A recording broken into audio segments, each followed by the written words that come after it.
Video के नीचे दिए हुए इस लाल रंग के सब्सक्राइब बटन को दबाइए और जुड़ जाइए पवन सिंह न्यूज चैनल से, ताकि आपको पवन सिंह से जुड़ी हर खबर मिलती रहे बिल्कुल फ्री। नमस्कार दोस्तों, आप सभी लोगों का स्वागत है हमारा चैनल पीएस फैंस क्लब में। दोस्तों, वीडियो को आगे देखने से पहले लाइक करिएगा, चैनल पे नए हैं सब्सक्राइब करके बेल वाले आइकन को ऑल पे सिलेक्ट कर लीजिएगा, ताकि ऐसी और भोजपुरी की लेटेस्ट वीडियो सबसे पहले आप तक मिलते रहे।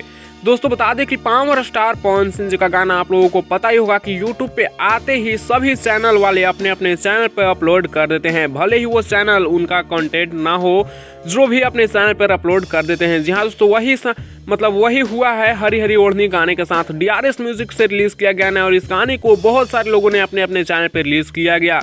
और दूसरी बार डीआरएस म्यूजिक भोजपुरी ने भी इसी गाने को अपने चैनल पे रिलीज कर दिया। डीआरएस म्यूजिक पे रिलीज करके डीआरएस म्यूजिक भोजपुरी पे रिलीज किया गया और डीआरएस म्यूजिक भोजपुरी पे भी ये गाना काफी ज्यादा तहलका मचा रहा है। जी हाँ दोस्तों, आप लोग जाकर चेक कर सकते हैं, टॉप म्यूजिक वीडियो में नंबर 51 पे ये टॉप कर रहा है। जी हाँ दोस्तों, इस गाने का टाइटल थोड़ा सा चेंज करके पी के बलेंडर रख दिया गया है हरी हरी ओढ़नी का, और इसे DRS music Bhojpuri YouTube channel पर रिलीज किया गया और ये गाना भी यूट्यूब पे टॉप म्यूजिक वीडियो में 51 नंबर पे अभी चल रहा है। जी हाँ दोस्तों, वैसे आप लोगों को हरी हरी ओढ़नी गाने के बारे में क्या है कहना, आप लोग अपना राय नीचे कमेंट्स में दीजिएगा। मिलते हैं आप लोगों से नेक्स्ट वीडियो में नए अपडेट के साथ, तब तक के लिए बने रहिए पीएस फैंस क्लब के साथ।